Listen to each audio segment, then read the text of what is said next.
sorry for the occasional lack of words, but Reporting is ordered, sir.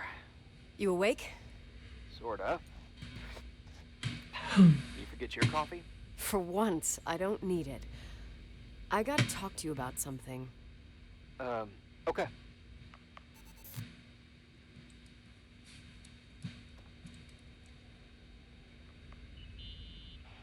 Here I am. You didn't tell me you knew Leonard. I thought we'd been through that. Let me finish. I spent the night going through his stuff, and I want to know what you think. About what? You obviously know more about this place than I do. About what went on here, since I left at least. What do you mean, you went through his stuff? What are you looking for? Someone calls me and says Rachel is alive. Then a lipstick appears out of nowhere. It feels like something weird's going on. Rachel is dead.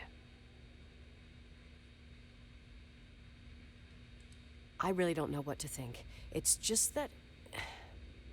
Look, the storm is dying down. You'll be able to leave soon and go back to your life. And you can forget about the whole thing, like you did 10 years ago. What do you care about this old business? It's not worth losing sleep over just to play detective. I'm not busy at the moment. I want to follow my instinct. Haven't done it so long, and it feels like things don't add up here. Okay, let me hear what you're thinking.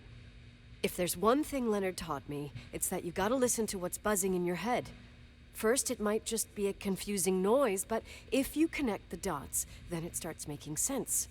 And right now, I've got a beehive in my head. All right, let's go hunt some bees then.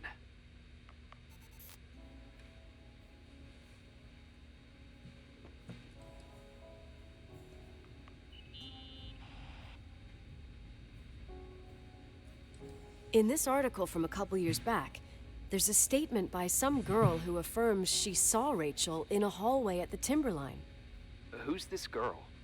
A classmate, Glenda Ferguson. I tore out the page. I think the magazine was MT Woman. Nicole. That's a gossip magazine. They would sell their mother, even their cousins and nephews, just for a bunch of new readers.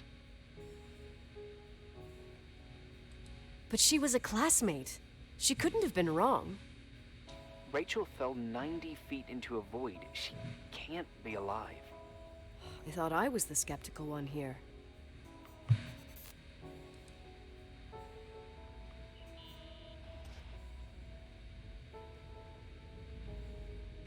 So, listen to this. Graphologists doubt the authenticity of the suicide note left by the girl. Who said that? An investigative journalist. yeah, The article came out a year after her death. You think it's a setup? could be. Perhaps. Okay, well, I'll hear you out.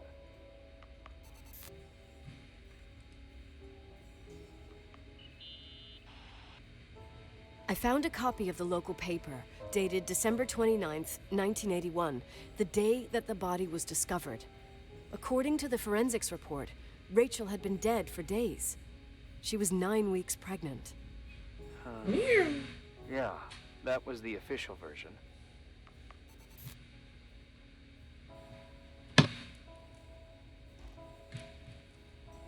Hmm. 29-year-old girl falls claims she saw first floor. Rachel is still here.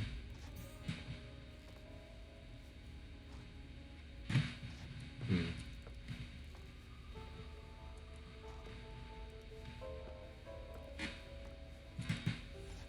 What's next? Come on, we gotta put you back. Alright. I have to investigate the clues in Leonard's room. Okay. Whoops. Keep doing that. Escape to close doesn't close it.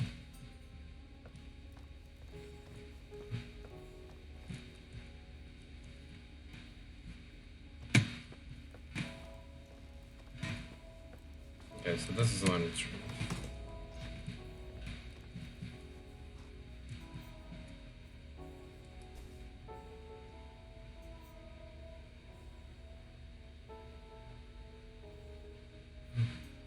yellow, yellow. That's weird. The heck? Oh, okay. Uh,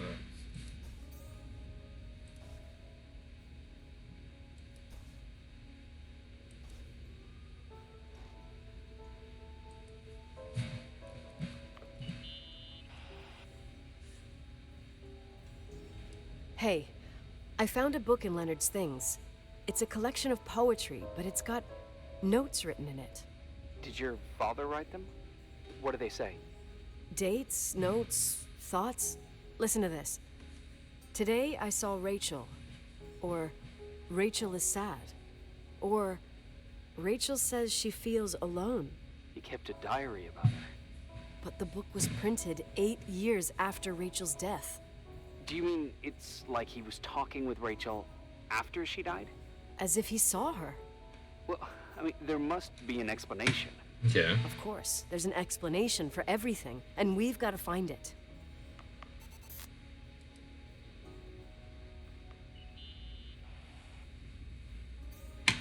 You know, I can't stop thinking about Rachel's father. Reverend Foster. He was a very strict man. Harsh, even for pastor standards. He and Leonard spent hours debating the nature of reality, the universe, and God. Well, opposites often attract. Do you ever see him? Rarely. He gives a service once in a while. Hmm. Back in the day, I thought he was a kind of reptilian with a human skin suit. His daughter's death destroyed his ego. His faith made him even more cynical and lonely than he already was. I can remember him demanding total perfection from Rachel. That was insane. Ew. You don't Ew. think he could have harmed his daughter? Hey, no. But Hmm. even Reverend Foster is a player we shouldn't underestimate in this story. Just saying. Right.